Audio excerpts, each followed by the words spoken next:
The news that broke right before we came on to do this show this morning, Russell Wilson agrees to a 5-year contract extension. So that's 7 years for Russ. The deal worth, if you throw in the entire 7 years, at around $296. But all I care about is the guaranteed money. Mike Florio, Pro Football Talk Live co-host on Peacock with Chris Sims. He joins us now. What do you make of the Russell Wilson deal? Mike, what stands out? Well, I was surprised, Dan, that the deal isn't fully guaranteed because that's what Deshaun Watson got. And one of the impediments to the fully guaranteed deal is because of the NFL's outdated funding rule that was put in place years ago to help the players and protect them against insolvent owners. You got to put a big chunk of that money in escrow.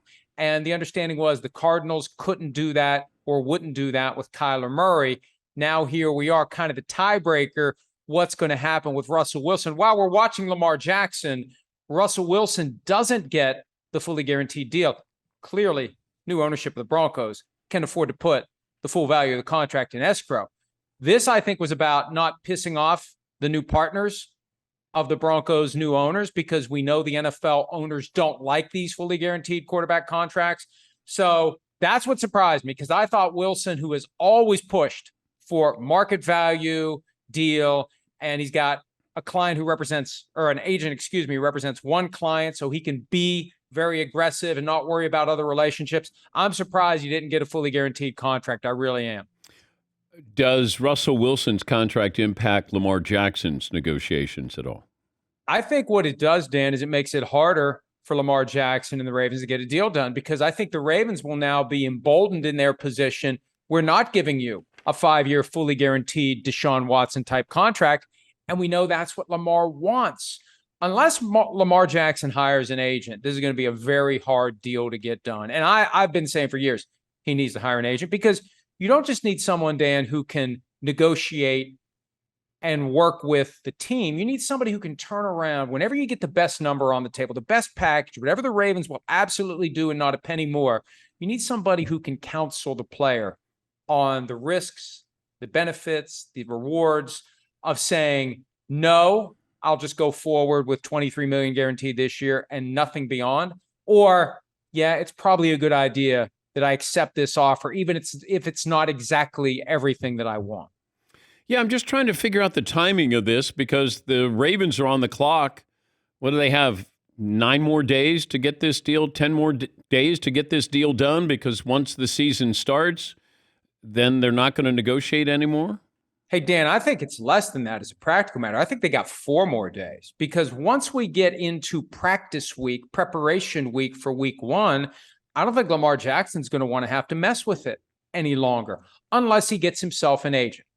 And if he gets himself an agent, that changes everything. Then the conversations can continue. He's no longer burdened by trying to figure out how I'm going to get ready to play football and how I'm going to work out a contract with my team. And look, this isn't a knock on Lamar Jackson. I think every franchise quarterback who's trying to get a contract needs someone who is skilled, experienced, wise, understanding, and can eventually maybe speak a hard truth to a player who has it in his head, I want more than what they're offering. Maybe what they're offering is the best you're going to get, and it's better than your current circumstance of letting it ride. I'm talking to Mike Florio, Pro Football Talk Live co-host. The Baker Mayfield quote that is now making the rounds, went viral, as the kids like to say. Is it on the record if you do talk to a reporter, but it's not in a reporter setting? I'm trying to understand this, because, you know, now it's bulletin board material for the Cleveland Browns. Well, I think we've got 2 questions here that are kind of inside baseball for what we do. The first one is it off the record, on the record, when a sideline reporter who doesn't even work for the Panthers, it's a Panthers-Bills game, Cynthia Freeland is there talking to Baker Mayfield. Is that on the record, off the record? Then there's the question, did he even say it? Apparently he didn't say it. She said it, and he agreed with her, which is a far cry from him saying, I want to F the Browns up. The other question I have, Dan, and I need to go back and listen to the podcast where this all first came to light. It's the Around the NFL podcast, an NFL media production. I think the host kind of took, a liberty with an off-air conversation and coaxed her into saying something that maybe she wasn't comfortable saying on the air. And that's all, because, you know this. We always hear things in the green room, on the bus to the stadium, whatever the case may be. And before you're going to put someone on the spot, you want to make sure they're comfortable telling that story on the air. You don't just drop it on them. And that may have happened here too. So I think it got dropped on her unprepared. And then she made the mistake of saying that he said it when he clearly didn't say it. She said it, and he simply agreed at most. Yeah, I was trying to understand sort of the paper trail on this, and you're right. This is, inside baseball in our world of what we deal with. But Baker came out and said, look, I never said it. And, so now it's he said, she said. But Hey, Dan, here's the big takeaway I had. He never said it, but he still wants to do it. Yes. It's not that he didn't think it, right? Jon Gruden's situation with the NFL, and I think there was talk of maybe trying to have private arbitration here with the lawsuit here. So what is the basis of Jon Gruden's suit and the likelihood he could win this and what that means for his future?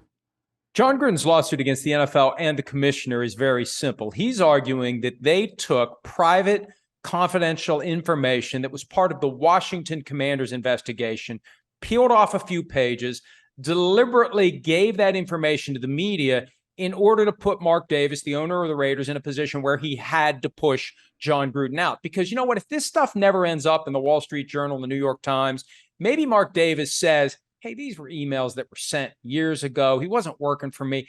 I'm not going to be pushed to fire this guy or ask him to resign. I'm keeping him. So it gets leaked publicly, and Davis has to get rid of him. So Gruden, who owns the fact that he sent the emails, is basically saying the NFL engineered this process deliberately and wrongfully in order to get me out of a job. The arbitration comes up, Dan, because anytime the NFL gets sued by a former coach, a current coach, anyone who's signed a contract with a team, they try to run it through this arbitration process because it's secret, it's rigged in their favor. How can it not be? The commissioner's the one who presides over the process. How can you not have a clear bias when the person who is employed by the teams is the one who's resolving claims against the teams? They shouldn't want that. The commissioner shouldn't want to be in that spot, but he is every time. And it's going to be an issue in the Flores lawsuit. It's an issue in Gruden's lawsuit. Now, Gruden won so far. Gruden has won the argument of whether or not the case goes to arbitration. But the NFL history tells us will appeal that to the highest court in the land, delay this Gruden case for 2, 3, 4 years while the league tries desperately to keep this case out of the public eye. If it's in open court, we get to find out a lot of stuff. If it's in arbitration, we may never know the details of how those emails got out. Jon Gruden coach in the NFL again? No, absolutely not. No way. No way. First of all, his time with the Raiders was not impressive. His draft picks, and he was running the show there, not Mike Mayock. I mean, Mike Mayock's basically setting the table. Gruden is calling the shots. Yeah. A disaster. Yeah. And Dan, even though it's wrong, when you sue the Shield, when you sue the commissioner and put them in this position of having to fight and maybe eventually settle, how do you expect? It's wrong, but how do you expect when there's an opening with one of 32 teams and there are plenty of qualified candidates? How do you ever expect to get one of those jobs again? I could see him landing at a college if he's content trying to teach 18, 19, 20-year-olds. I don't know he would be. But the chances of him being an NFL head coach ever again, I think, are somewhere between slim and none and far closer to none. It feels like college football, maybe a second-tier Pac-12, maybe SEC, something like that. Does that make more sense? The fact that he was at the Little Rock, Arkansas touchdown club, and Arkansas is a top 20 team, so I thought, maybe he's just there and, a not so subtle message of, I'm here if you need me. But he said all the things like, hey, I go to church and I've been married for 31 years. I got 3 great kids and I did these bad things with the email. Inexcusable. But is he hireable for a university? I think it would have to be the right university that has the right location, demographics, boosters, and basically folks who are willing to say, Jon Gruden means we're going to win. So we're willing to forgive and forget. We're willing to overlook all this other stuff. We're willing to do the mental gymnastics necessary to come to the conclusion that just because somebody goes to church or claims they do and has been married for 31 years, that must mean all is well and everything's fine and it's not going to be a problem. And at the end of the day, we just want to win. He'll come work for us and we won't have to pay him a ton of money and maybe we'll be a better program. I think that's his best shot if he's willing to do it. And you know what? If he could go to a college program and have some dramatic impact and turn it around, I don't know. Maybe at that point, the NFL starts paying attention again. I doubt it, though, that it's ever going to be enough to get him back to the NFL. I'll leave you with this. We talked about this yesterday. If you're going to have a bargain, like the Bengals were a long shot as far as a bargain, the odds to be great this year.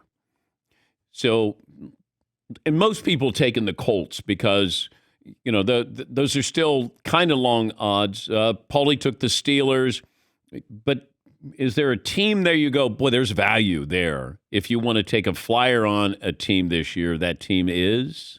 Well, I agree with Paulie on the Steelers.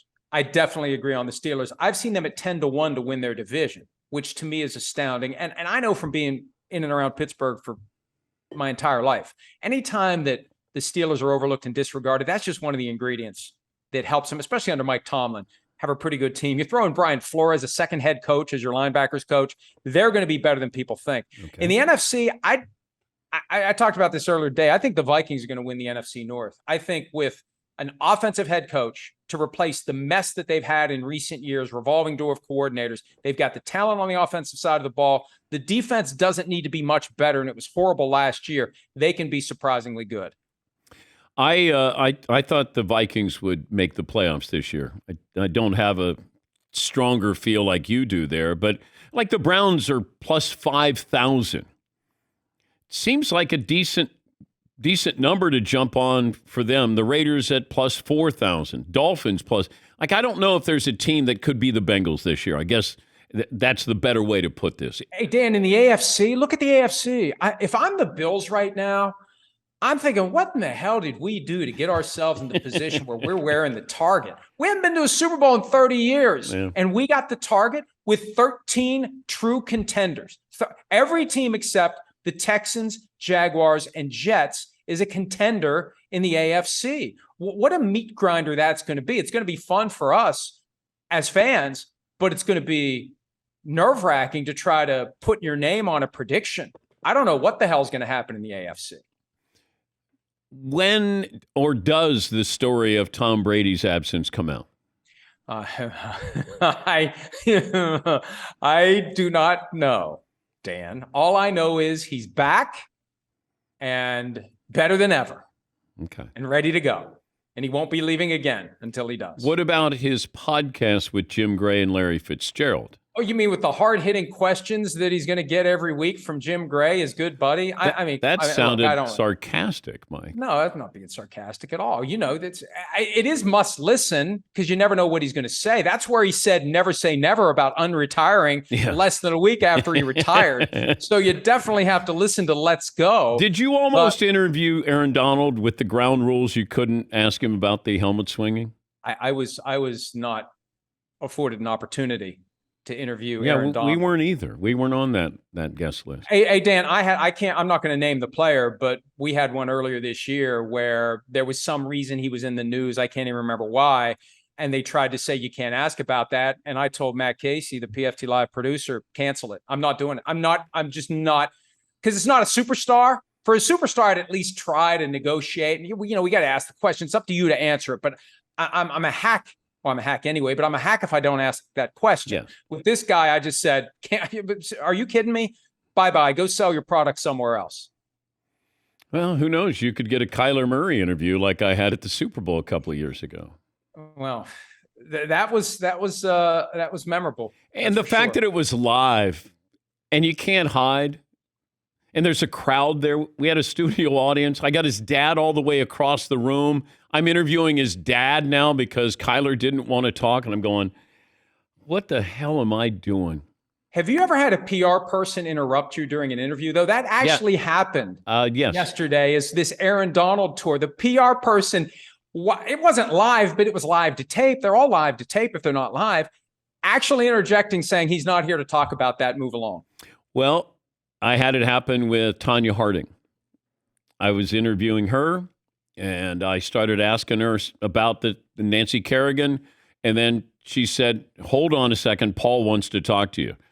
I don't know who Paul is. Paul comes on and said, what are we doing here, Dan? And I said, I'm doing an interview, Paul. Like, what are you doing here? But it hasn't happened recently. What, Paul? It happened 2 months ago when we taped Tom Brady, and you guys were rolling. You and Tom were having a great conversation. We had a time limit, and all of a sudden the person organized said, we're going to have to wrap this up pretty soon. It was a quick jump in, but Brady's like, we're good. And Brady, to his credit, kept going. We had 99.9% of the interviews we do are live because I do better. I like that feeling. But we did Brady because it was on his schedule. And we had 10 minutes. And then we got to 10 minutes, like a little bit after 10 minutes. And then I ask a question, and then the PR person jumps in and says, that's it. We're done. And then Tom goes, wait, he's got 3 hours on his show to fill. And I thought, okay. And then I asked him about, could he go get his Super Bowl rings? How long would it take him to get them? And then he answered, and then that was it. Like I was done with the interview because I was told. So she did jump in. Had it been live, she would have jumped in. It's just... I've gotten texts from a producer saying they're telling us to wrap, right? That's the way you do it. You don't jump in. It's just amazing. Well, Fritzy gets that. Where I'm interviewing, I think we're rolling, and then Fritzy will go, we got to wrap up. He'll send me an email, got to wrap up. Hey, you got to wrap up. And I'm blowing through the stop sign because I think this guy's having a good time talking to us. And poor Fritzy, he faces the brunt of that. It's a nice note that gets increasingly more terse as the 30 seconds Paulie's telling me we got to go to break. Sorry, Florio. Mike, I got to go. Yeah. Oh, you know what? My PR person's telling me I got to go too. Mike Florio, Pro Football Talk Live. Thank you, Mike. Back after this.